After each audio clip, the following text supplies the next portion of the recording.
Okay, so in this lecture, we're going to be taking a look at the RSI indicator, or otherwise known as the Relative Strength Index. And what this is it basically tracks the strength of the trend, okay? And it breaks it up into a few different categories, and you have an overbought region, okay? So when the RSI is up here, that means price is probably trading at a overbought area, okay? So, the upwards trend's a bit overexpended. Maybe you should be looking to expect a retracement, okay? And vice versa, at the bottom side, so below the 30 level, you will have the oversold region, which is when you should be expecting a retracement back to the other way. Okay, obviously it's not as binary as that, and there's more to it than meets the eye. Okay, it's not as simple as just playing like that, and if you do trade it like that, you will lose over the long run. This is again to be used in confluence with other technical indicators and other technical techniques. Okay, but yeah, it's generally just an indication of. It can give you an indication that maybe you don't want to be jumping into a long position if RSI is already trading at the higher levels, especially on the higher time frames. Okay, and again, just like the EMAs I'm showing you on the 4-hour time frame, I do think the 4-hour time frame is very helpful for Bitcoin. Indicators up here tend to have a lot of confluence and do just tend to kind of show us some useful information in general.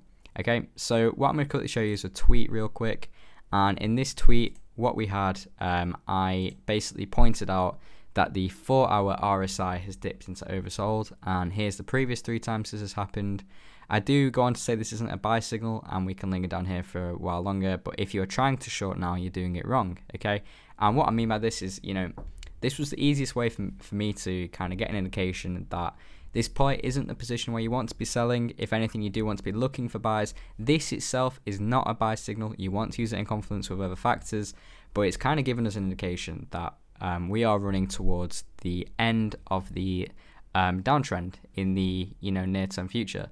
And if we do check out what price did at that point, we can see that was down here when RSI dipped into the oversold level, and briefly after we bounced up fairly heavily. Okay, and what I'm also going to show you here is something else that I used using the RSI tool, and that is finding divergences to basically use it as a guide for what might happen in price upcoming. Okay, so what a divergence is when you have a difference in what is going on in the price action versus what is going on in the RSI.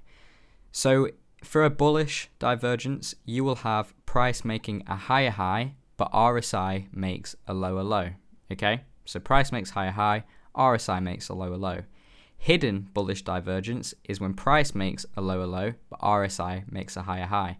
So in these 2 instances here, these were bullish indications, okay, using the RSI indicator, that we see clear divergences between price and RSI, and we can use these to kind of formulate a bias to trade with. And this one for me is more important here because I did manage to use it with some other technical factors. I'm going to quickly show you that tweet now as well. So if I pull up this tweet here, I was using the RSI, and this was down here, and we can see we had a kind of resistance, support, so a kind of support resistance flip area, and we can see that price had a liquidity run, so pulling the smart money concept, where it printed a bullish, hidden bullish divergence on the RSI. RSI had already been oversold. For me, I was looking to buy, and I did actually share a trade which was using this for a long with my Discord group, and this was very profitable for us. Okay, and if I quickly pull up the chart, we can see that after this bullish divergence, after price had reclaimed the level, I'll quickly draw that back up. Okay, so it was about this level here. We can see we dipped under, price reclaimed the level, and we pushed on higher, okay, using this RSI divergence alongside the fact that RSI had already been oversold down here. So moving on to the bearish divergences, the normal bearish divergence RSI is when price makes a higher high and the RSI makes a lower low, and the hidden bearish divergence is when price makes a lower low and RSI makes a higher high. Okay, what I would say about this is you want to be paying more attention to how what the current trend is, and let's say for now we're in an uptrend, I wouldn't be as keen to be trading the overbought areas because we are in a significant uptrend, but I would be more keen to be taking notice of the oversold areas, okay?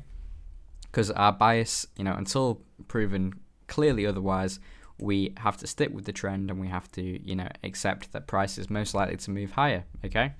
And, what we see here is that price, with this massive run up, which took us in percentage move, very quickly took us up to 30% nearly, we can see that RSI very quickly moved into the overbought territory.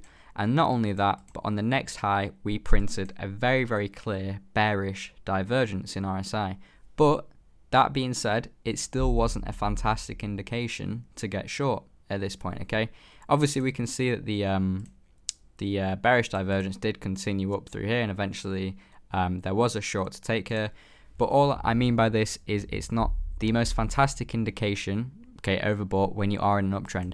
When you're in a downtrend, the overbought becomes much more useful than the oversold, okay? So over here, we're in a clear downtrend. We can see that overbought here was a perfect shorting opportunity. Obviously, you're not just going to use that indicator alone alongside other technicals, but, this indicated a definite, local high. And then we can see other, opportunities where we did come up into the overbought. We had swift rejections here as well, okay? Here as well. And finally here. And then when we do enter the uptrend, there's another example of the overbought being a good sell indicator. But when we do enter the uptrend, it's all of a sudden, you want to be looking for the oversold instead, okay?